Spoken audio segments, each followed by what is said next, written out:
Controlling your emotional output. This has been a difficulty for many of young black males, and I'm going to target on black males because that's my study group. So in my study group, just being able to observe them close, and then the proximity that I have, and the relationships that I've had, and the things that I've gone, and the neighborhoods that I've grew up in, this is my study group. So this is who I'm going to focus on.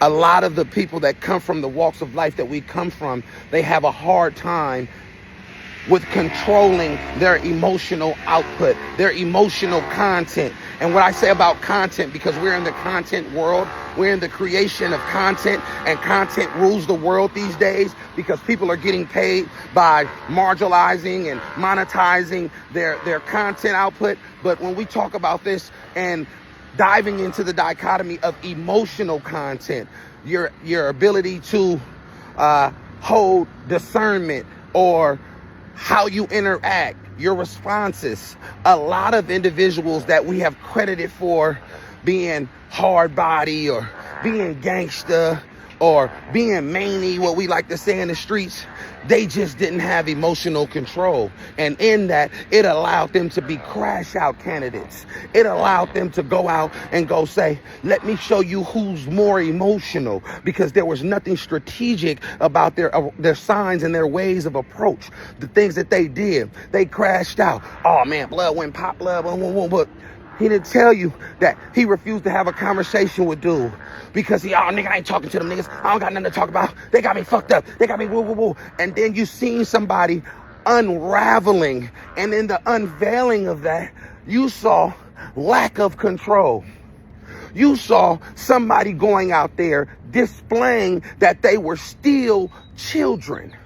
Although they were older, they had no ability to control their emotional output. And so in that content that they put in the world, when you break it down and you begin to get older and you start analyzing some folks that you may have grew up with, giving credit to, when you sit back, you be like, man, that nigga wasn't gangster, man. That nigga just was emotional.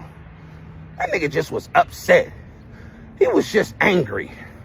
He was just frustrated. He was just somebody that didn't have the ability to articulate his emotional state of being. So he allowed himself to act out on how he was feeling, when in actuality cost him his life, cost somebody else their life, took him away from his children, made him become a nuisance to his community. But it all boils down to the medical apartheid that we suffer from. When people aren't able to be diagnosed accordingly, when people aren't able to be prescribed the necessary help that can aid them in addressing some of the issues that they may be dealing with. And so we see ourselves dealing with that in the communities that we come from, because you be like, man, blood really wasn't like that. The nigga just has some mental ailments, you feel me? And we start addressing that, and we start looking at that with a broader lens. And as our perspective grows, we begin to realize them dudes that we gave certain credits to, they had drug addictions. They had mental illnesses. They had some things that was going on inside of them personally, and they got access to a gun. And violence cured some of the things that made them feel insecure about themselves. They sucker complexes. When they was tough, when they did things that make them feel like they was getting praised for being tough and being gangster, it made them forget about they couldn't read out loud.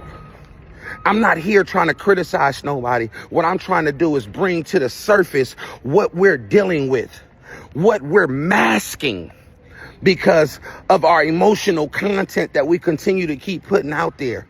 What we're seeing right now with the youth are a bunch of kids who are emotional, nobody is directing them on how they can get their emotions out outside of shooting, fighting, robbing, stealing.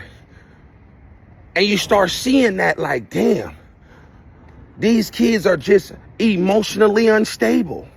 So now we have to find ways to help them manage their emotional content without hurting somebody or hurting themselves. So I tell y'all, we have to work on our emotional maturity, because many of us are the byproducts to emotional immaturity. And the things that we display, it's obvious to pick it up once you start knowing what you're looking at. So pay attention to the people around you, because some folks are emotionally unstable, and at any given time, that unpredictability can cost you. Be wise.